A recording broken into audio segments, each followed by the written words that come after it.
ছাত্র শিবিরের সঙ্গে ছাত্রলীগের একটা নিদারুণ সম্পর্ক ছিল, অসাধারণ সম্পর্ক ছিল। কে যে ছাত্রলীগ আর কে যে ছাত্র শিবির আমরা এখনো কিন্তু বুঝতে পারছি না, টিল নাও।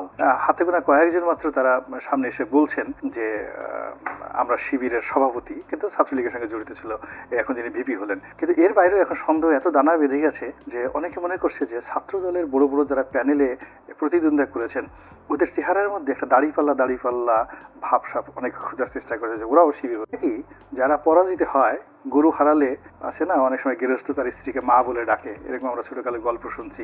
মানে যার মাল সামান চলে যায় তার ইমান চলে যায়।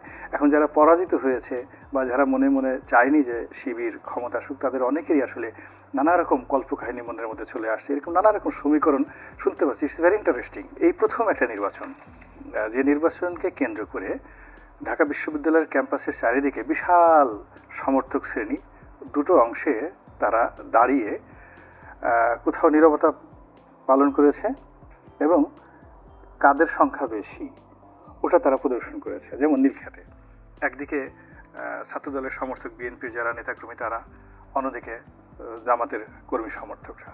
আবার শাহবাগে গিয়ে দেখা গেল যুব দলের যারা নেতাকর্মী আছেন তারা স্লোগান দিল এবং খুবই যাকে বলা হয় জঙ্গি কায়দায় তারা স্লোগান দিল প্রতিপক্ষকে ভয় দেখানোর জন্য।